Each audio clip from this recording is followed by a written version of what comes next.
Okay, so I've been playing the early access for Baldur's Gate 3. It's going to be coming out here in beginning of next month, so I'm really excited for it. I love these type of games. So I've been trying to figure out what I want to play as. I usually play as a druid.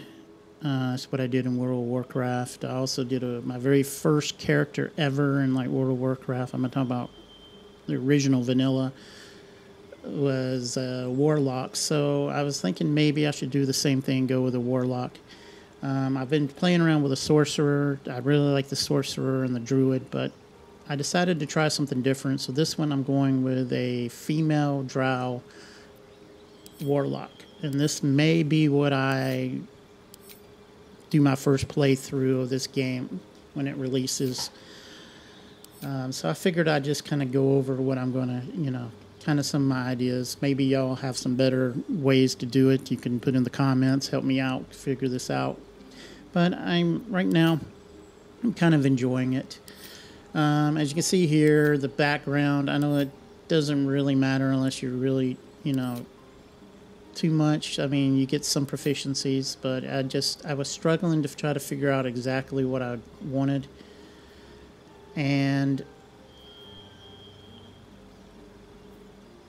I was like, I don't know, I was having a little issue trying to figure out exactly what I want to do. I wish they'd put the class up front, let you choose your class before you start doing the origin, the race, and everything, so you kind of got an idea. I don't know. To me, it just makes more logical sense that way, because I always have to go straight over to class, then go back and try to figure out what I'm going to do with the rest of them. I don't know. It's just something that... And instead of the Fiend, I decided to go with the old one. So right now I'm looking at stuff here for the Fiend, and I wasn't liking what I was seeing.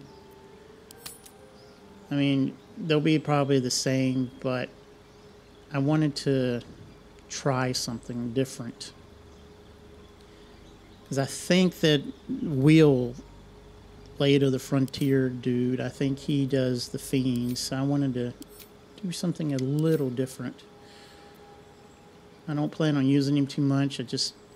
He screws up every dialogue choice I have once I get into the Shattered Sanctum, to where there's ways I want to try to use more deception and stuff, and he just barrels in there and screws everything up. So I probably won't be using him too much, since you can do it all myself. That was the main thing. I tried doing a fighter, I tried doing a barbarian. I haven't done a paladin yet, so I'm not sure. But I've always been more of a ranged DPS type, or an assassin rogue. Really, I've been thinking about doing like a Gloomstalker hunter with a multi-class as an assassin rogue, and that really, now I'm thinking about it, I may have to I can't do it here because we don't have, it's not in the early access yet, but I would really like to see how that would, now that I'm going to have to make a note to try that when the game comes out. You see here, I'm just playing around. I don't like having negatives if I can help it. So I'm just trying to figure out how I want to do this. I mean, strength, I will have a negative in strength only because it's just something's going to have a negative for me to do what I have in mind. So I'm going to make intelligence 10 just because I'd rather not have a negative when you have to roll, because there's a lot of intelligence checks at the very beginning in the early access, and it gets a little annoying, and I don't like switching characters. I kind of want my character to be the face of the party, the one talking to everybody. That's why something that uses a lot of charisma, like a Warlock or a Sorcerer, have been good for me, because I like to use them as the face of the party.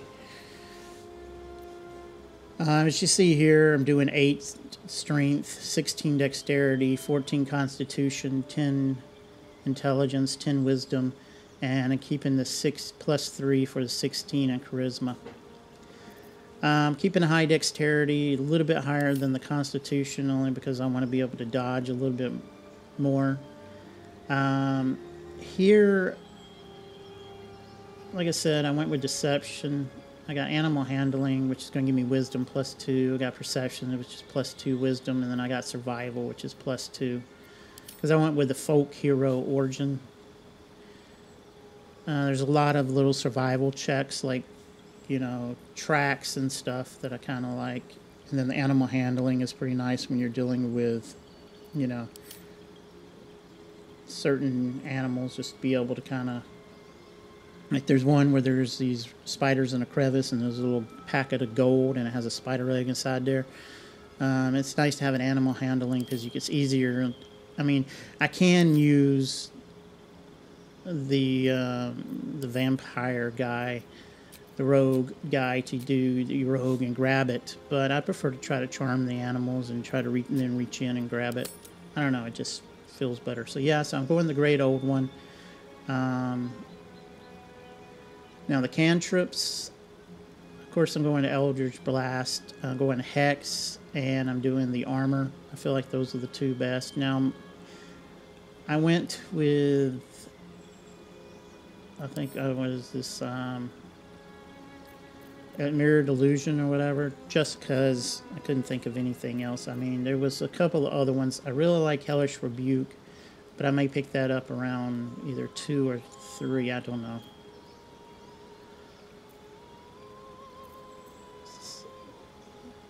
So I kind of like it, so let's see here. Kind of got the idea. Now I'm just going to go do the appearance, but you kind of get the idea. We'll go ahead and just kind of run through the little tutorial section. Okay, so I've kind of skipped ahead here to the very final battle on the ship in the tutorial. I kind of want to see how fast I can melt down the commander with this sword from my fighter. Because he has one of the best swords for the fighter, or so anybody using great weapons proficiency. So I want to see how the Warlock handles it. I am death. So I'm using my fighter's range there. You saw me use the cleric. Now that cleric is something I haven't played, only because I usually prefer to have Shadowheart in my, as a like utility healer. And I usually, like I said, I prefer playing the druid, so that's also a utility healer, and you know, it works great having those two working together.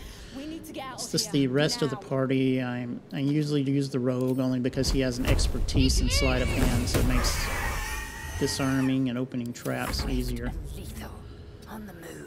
So the fighter, or the wizard are the two that.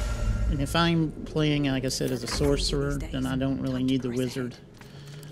As a warlock here, it's going to be interesting to see if I need the wizard or not. I don't think I will. I think I can just use a fighter, the cleric, and the rogue, and progress pretty far into Act 1 without any issues. We'll see. Like I said, I'm trying to figure out how I want to do this because, like, we're just weeks away from the launch, and so I'm curious as to how exactly, you know, I'm going to be doing this. Victory awaits. Because it's been a long time since I did anything dungeon. I'm talking about 20, 30 years since I did anything related to Dungeons & Dragons, so I'm having to relearn a lot of this all over again. And I know there's like a 5th edition out that a lot of people reference when they're doing these builds and stuff, and the developers, I think they took a lot of inspiration from that. But I'm going to get there. I just need to...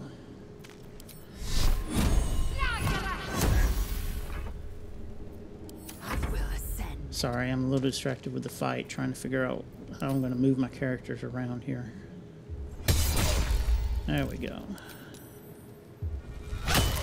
Can't believe she missed that. Well, so much for peace. But she is just, like I said, we are just level 1, so it's bound to miss some things. This is why having this little intellect devourer with me. See how much hit he does on this guy, just to start melting him down to help out. We already got him down to 45 from 125. The thing is not to get too hung up on him, because there's other things I need to finish off first, so I don't get caught by this guy, because he can beat the mind flayer and then turn on you, and you're one hit you.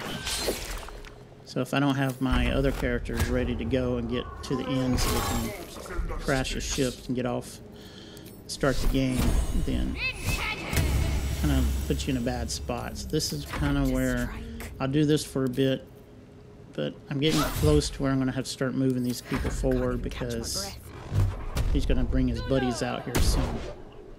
We got him down really low, which is I'm happy about, because there we go.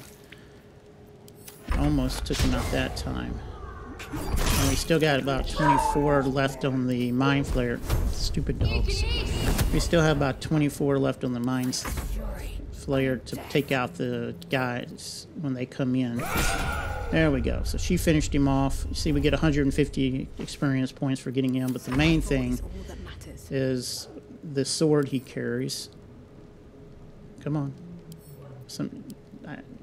I've had a couple of times where it just wouldn't loot properly, but there we go. Now it's going to do it. But there it is. Get that. We'll give that to our fighter when we meet her again. And so there you go.